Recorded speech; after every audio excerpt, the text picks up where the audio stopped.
नदी से, जहां एक छोटी सी बोट धीरे धीरे पानी पर बह रही है। बोट में है एंडी, उसकी वाइफ और उनकी छोटी बच्ची। सफर बिल्कुल शांत दिखता है, लेकिन ये दुनिया अब पहले जैसी नहीं रही। रास्ते में एंडी को किनारे पर एक फैमिली दिखती है। एंडी दोस्ताना तरीके से हाथ हिलाता है, लेकिन सामने खड़ा आदमी अचानक गन तान देता है। वो नहीं चाहता कि कोई उनके करीब आए, क्योंकि ये दुनिया अब खतरनाक हो चुकी है।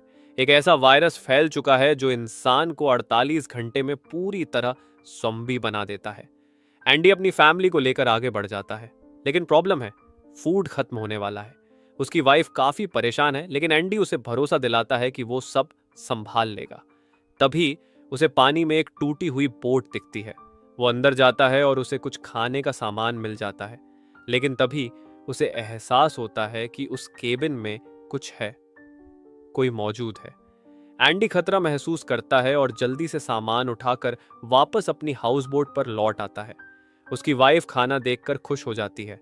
एंडी कहता है कि अब हमारे पास 2 से 3 महीनों का खाने का सामान है, लेकिन उसके वाइफ के मन की लालच पड़ जाती है। वो चुपके से उसी टूटी बोट में और सामान लेने चली जाती है, और जैसे ही वो बाहर निकलती है, कोई चीज उसे अंदर खींच लेती है। जब एंडी उसे देखता है तो उसका पैर बुरी तरह जख्मी होता है। एंडी समझ जाता है कि कुछ बहुत गलत हुआ है। उसकी वाइफ बताती है कि उसे उंगलियों जैसी किसी चीज ने काटा, यानी कि वो कोई ज़ॉम्बी था। एंडी के लिए यह बहुत बड़ा झटका है। एंडी कहता है कि उसके पास 48 घंटे हैं और वो किसी भी हालत में उसे डॉक्टर तक ले जाएगा। उसकी वाइफ मना करती है, लेकिन एंडी उसे खोने के डर से मानने को तैयार नहीं। इसलिए एंडी अपनी हाउस बोट छोड़कर फैमिली के साथ सड़क के रास्ते डॉक्टर ढूंढने निकल जाता है। रास्ते में उन्हें कई छोड़ी हुई गाड़ियां मिलती हैं। एंडी एक कार स्टार्ट कर लेता है और अपनी वाइफ व बेटी को लेकर आगे बढ़ता है, लेकिन थोड़ी ही देर में उसकी वाइफ पर वायरस का असर तेज होने लगता है। वो अब कभी भी ज़ॉम्बी बन सकती है। वह चाहती है कि एंडी उसे कार से उतार दे, ताकि एंडी और उनकी बेटी सुरक्षित रहें। पर एंडी उसे छोड़ने को तैयार नहीं होता। वो उसे समझाकर वापस सीट पर बैठा देता है। जैसे ही वे आगे बढ़ते हैं, अचानक एक ज़ॉम्बी कार के सामने आ जाता है। कार का बैलेंस बिगड़ता है और जोरदार एक्सीडेंट हो जाता है। टक्कर इतनी भयानक होती है कि एक लकड़ी एंडी की वाइफ के पेट के आर पार चली जाती है। एंडी भी घायल होकर बेहोश हो जाता है। जब होश आता है तो वो देखता है कि उसकी वाइफ के शरीर में पूरा इन्फेक्शन फैल चुका है। वो अब पूरी तरह ज़ॉम्बी बन चुकी है। लेकिन आखिरी होश में उसने कार के दरवाजे पर लिखा होता है, सेव हर, यानी अपनी बेटी को बचाना। एंडी अपनी बच्ची को उठाने के लिए पीछे हाथ बढ़ाता है, तभी उसकी वाइफ, अब ज़ॉम्बी, उसका हाथ काट लेती है। एंडी किसी तरह अपनी बेटी को बाहर निकालकर दूर ले जाता है।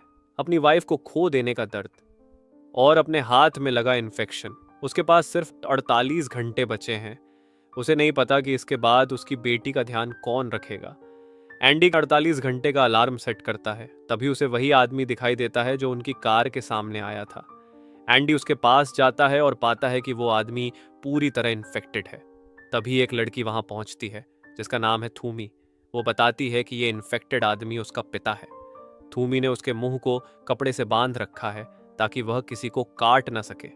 फिर वो अपने हाथ को हल्का सा काटती है, खून पेड़ पर लगा देती है, और उसका इन्फेक्टेड पिता उस खून की तरफ खिंचकर पेड़ को चाटने लगता है। यानी थूमी इसी तरह अपने पिता को दिशा देती है और उसे काबू में रखती है। थूमी जहां जाती है, उसका इन्फेक्टेड पिता उसी दिशा में पीछा करता है। उधर एंडी अपनी बेटी को लेकर आगे बढ़ता है। चलते चलते एक स्ट्रीट लाइट जलती है, जिससे उसे एहसास होता है कि पास में कोई मौजूद है। वो एक पुराना स्कूल होता है। एंडी अंदर जाता है और वहां एक लेडी मिलती है, जो उसके जख्मों पर मरहम लगाती है और कहती है कि वो रात भर स्कूल में रुक सकता है। रात को एंडी बाहर देखता है कि कुछ आदिवासी लोग आग जलाकर इकट्ठा हुए हैं। उनमें एक औरत थूमी थूमी पुकार रही होती है। वो वही औरत है, थूमी की माँ, जो अपनी बेटी को ढूंढ रही है। उधर थूमी को दिखाया जाता है कि उसने अपने इन्फेक्टेड पिता को जमीन में गाड़ कर छुपा रखा है, ताकि कोई उसे देख न ले, क्योंकि आदिवासी लोग हर इन्फेक्टेड इंसान को तुरंत मार देते हैं। थूमी अपने पिता से बेहद प्यार करती है और उसे जिस हालत में वो है, उसी हालत में बचाना चाहती है। अगली सुबह एंडी निकलने की तैयारी करता है। वो ज्यादा देर रुक नहीं सकता, क्योंकि वह खुद इन्फेक्टेड है और जल्द उसकी हालत बिगड़ जाएगी। वो अपनी बेटी को इस लेडी के पास भी नहीं छोड़ सकता क्योंकि लेडी की सेहत बहुत खराब है। जाते वक्त लेडी एंडी को एक फोटो दिखाती है, थूमी और उसके पिता की। वो कहती है कि थूमी अपने पिता से बहुत प्यार करती है। अगर एंडी सच में अपनी बेटी को एक दूसरा मौका देना चाहता है तो उसे चाहिए कि वह थूमी को ढूंढकर अपनी बेटी को उसके हवाले कर दे। एंडी स्कूल से निकल पड़ता है। आगे उसे एक गाड़ी दिखाई देती है, लेकिन जैसे ही वो दरवाजा खोलने वाला होता है, अचानक गोलियों की आवाज आती है। वो देखता है कि सामने एक आदमी जमीन पर गिरा हुआ है। असल में वो गोलियां एंडी पर नहीं, बल्कि उसके पीछे आ रहे एक ज़ॉम्बी पर चला रहा था। वो आदमी एंडी से कहता है कि गोली की आवाज से बहुत जल्दी और इन्फेक्टेड यहां आ जाएंगे, उसे फौरन यहां से निकालो। वो एक बड़े सिलेंडर के नीचे दबा होता है। एंडी गाड़ी की मदद से सिलेंडर को खींचकर हटाता है और उसे आजाद कर देता है। एंडी और वो आदमी वहां से निकल जाते हैं। वह आदमी, जिसका नाम विक है, उन्हें अपने घर ले आता है जहां उसकी वाइफ भी रहती है। ये घर पूरी तरह सुरक्षित है, ज़ॉम्बीज़ यहां तक नहीं पहुंच पाते। विक एंडी को अपने साथ एक जगह ले जाता है। वहां एंडी देखता है कि बहुत सारे इन्फेक्टेड लोग एक केज के आसपास जमा हैं। विक कहता है कि हमें इन्हें मारना है और दोनों मिलकर उन सभी इन्फेक्टेड का शिकार कर देते हैं। लेकिन जब वे केज के पास पहुंचते हैं, एंडी हैरान रह जाता है। अंदर थूमी बंद है। एंडी पूछता है कि ये क्या है, तो विक कहता है कि बिना चारा डाले मछली नहीं पकड़ी जाती, यानी कि वो जानबूझकर इन्फेक्टेड लोगों को फंसाता है, उन्हें मारता है और उनके पास मौजूद कीमती चीजें जमा करता है ताकि दुनिया दोबारा नॉर्मल होने पर वो अमीर बन सके। एंडी को यह सब बहुत गलत लगता है, लेकिन विक उसे कहता है, थूमी के बारे में मत सोचो, अपनी बेटी के बारे में सोचो। विक ने एक और बूढ़े आदिवासी को भी पिंजरे में कैद किया होता है। दोनों घर वापस आते हैं। रात को एंडी अपनी बेटी को पालने में सुलाकर बाहर जाता है। वो अपनी जान देने की सोच रहा होता है क्योंकि वो इन्फेक्टेड है। तभी विक की वाइफ उसे रोकने आ जाती है। वो कहती है कि एंडी की बेटी यहाँ सुरक्षित नहीं है। वो बताती है कि विक उसका असली हस्बैंड नहीं, विक ने उसके असली पति को मार दिया था। वो एंडी को कहती है कि अगर वो अपनी बेटी को बचाना चाहता है तो उसे यहाँ से ले जाए। एंडी बताता है कि उसके पास 20 घंटे बचे हैं। वो कहता है कि रास्ते में उसे नदी किनारे एक फैमिली दिखी थी, वो उन्हें वहां छोड़ सकता है। लेकिन तभी विक पहुंच जाता है और एंडी को उसी केज में बंद कर देता है जिसमें उसने थूमी को रखा था। शुरू में थूमी एंडी से डरती है, लेकिन एंडी उससे कहता है कि उसे डरने की जरूरत नहीं, वो उसे नुकसान नहीं पहुंचाएगा। अब दोनों को किसी भी तरह यहां से निकलना है। एंडी एक चेन से मांस का टुकड़ा बांधता है और चेन का दूसरा सिरा केज के दरवाजे पर लपेट देता है। फिर वो मांस का टुकड़ा दूर फेंक देता है। सारे इन्फेक्टेड उस टुकड़े पर टूट पड़ते हैं। चेन खिंचती है और केज का दरवाजा खुल जाता है। एंडी और थूमी भागते हुए विक के घर पहुंचते हैं। एंडी अपनी बेटी और विक की वाइफ लोरेन को लेकर बाहर निकलता है। तभी विक की आंख खुल जाती है। वो एंडी को गोली मारने ही वाला होता है कि लोरेन बीच में आ जाती है। गोली उसे लगती है और उसकी मौत हो जाती है। एंडी अपनी बेटी और थूमी के साथ वहां से भाग निकलता है। विक उनका पीछा करता है, लेकिन तीनों एक जगह छुप जाते हैं और विक मायूस होकर वापस लौट जाता है। अगली सुबह थूमी उस पेड़ के पास पहुंचती है जहां उसने अपने पिता को छुपाया था। वो देखती है कि उसका पिता लकड़ियों में फंसे हुए मर चुके हैं। अपने पिता की मौत देखकर थूमी टूट जाती है। एंडी उसे समझाने की कोशिश करता है कि उसके पिता पहले ही मर चुके थे, वो सिर्फ इन्फेक्शन की वजह से चल रहे थे, लेकिन थूमी उसकी कोई बात नहीं सुनती। एंडी चाहता है कि थूमी उसके साथ नदी किनारे चले जहां उसने वो फैमिली देखी थी, लेकिन थूमी मना कर देती है।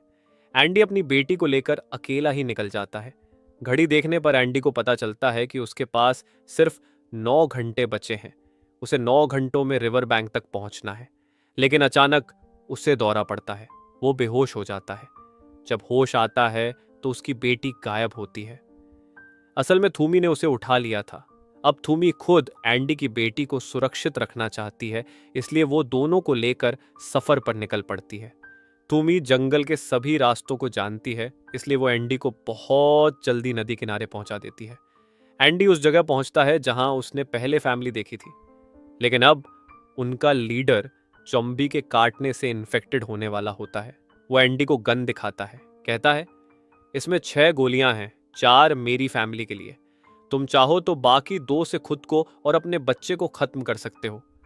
एंडी उसे ऐसा करने से रोकता है। वो कहता है, मैं अपनी फैमिली को ऐसी जगह नहीं छोड़ सकता जहां कोई सुरक्षित नहीं है। एंडी अपनी बेटी को लेकर आगे बढ़ जाता है। तभी पीछे से 3 गोलियों की आवाज आती है।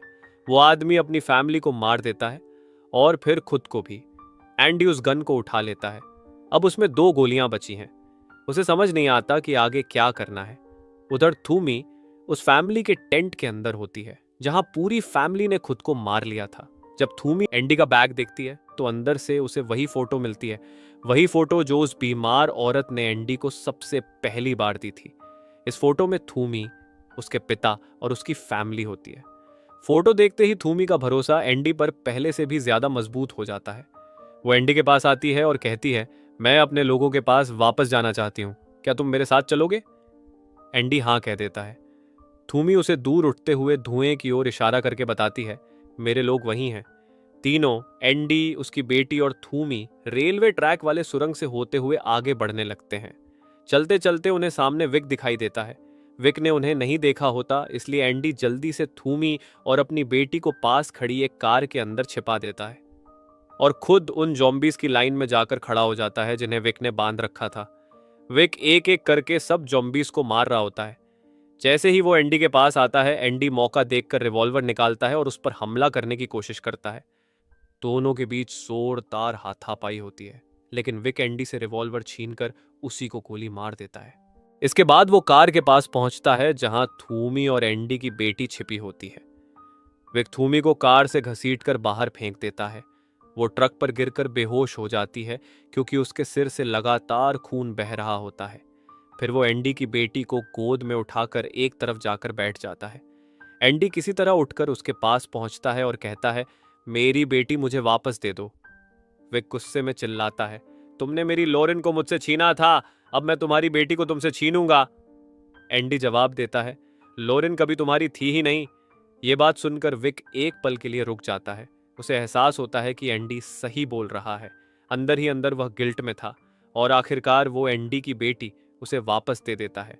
अब थूमी, एंडी और उसकी बेटी फिर से आगे बढ़ते हैं, लेकिन थूमी चल नहीं पा रही होती। उसके सिर का घाव गहरा है और बहुत खून बह रहा है। एंडी उसे संभालते हुए कहता है, अगर तुम बेहोश हो गई तो हम अपनी मंजिल तक कभी नहीं पहुंच पाएंगे। वो उसे हिम्मत देता है और वे धीरे धीरे रास्ते पर आगे बढ़ते हैं। एक जगह एंडी फिर से बेकाबू होकर दौड़ने लगता है, लेकिन बेटी की आवाज सुनकर वो खुद को संभाल लेता है। अब उसकी हालत बहुत खराब हो चुकी है और वो ज्यादा दूर तक नहीं चल पाता। एंडी घुटनों के बल गिर जाता है। वह थूमी से धीमी आवाज में कहता है, तुम वादा करो, मेरी बेटी का हमेशा ख्याल रखोगी। थूमी उसकी आंखों में देखकर कहती है, मैं वादा करती हूं। एंडी समझ चुका है कि उसका आखिरी समय आ गया है। वह अपनी बेटी को प्यार से माथे पर चूमता है और थूमी से वह बॉक्स मांगता है जिसमें हाथों को बांधने वाला फंदा रखा होता है। इसी के साथ दूसरी तरफ दिखाया जाता है कि जहां धुआं उठ रहा था, वहां थूमी की मां और उसका कबीला जॉम्बीज को मारकर जला रहा है। उसी वजह से वहां इतना धुआं था और तभी धुएं को चीरते हुए एंडी बाहर आता है। उसकी पीठ पर उसकी बेटी और थूमी दोनों लटके हुए होते हैं। एंडी अब पूरी तरह ज़ॉम्बी बन चुका है, लेकिन फिर भी अपने परिवार को बचाने के लिए चल रहा है। दरअसल एंडी ने थूमी को एक लकड़ी का टुकड़ा दिया था जिस पर मांस बंधा था। वो जानता था कि ज़ॉम्बी मांस की ओर खींचते हैं, इसलिए थूमी जिस दिशा में मांस को घुमाती, एंडी उसी दिशा में आगे बढ़ता चला जाता है। इस तरह तीनों आखिरकार कबीले की सुरक्षित जगह तक पहुंच जाते हैं। थूमी एंडी का हाथ पकड़े होती है, भले ही अब वो पूरी तरह ज़ॉम्बी बन चुका है। कबीले वालों को एंडी को मारना ही होगा। एंडी ने पहले ही अपने मुंह में लकड़ी ठूंस ली थी ताकि वह चाहकर भी किसी को काट न सके। कबीले वाले उसे भाले से मार देते हैं, पर पूरी इज्जत और सम्मान के साथ। थूमी और उसकी मां एंडी की बेटी को अपने साथ रख लेते हैं, उसे अपना परिवार मानकर। एंडी ने अपनी बेटी के पेट पर उस हॉली चौक से थैंक यू लिखा होता है जो उन्हीं के कबीले की पवित्र राख थी। अंत में दिखाया जाता है कि एंडी की बेटी को वे लोग कबीले में शामिल कर लेते हैं और एंडी का अंतिम संस्कार भी थूमी के पिता की तरह सम्मान के साथ करते हैं। इसी के साथ इस भावुक कहानी का अंत हो जाए।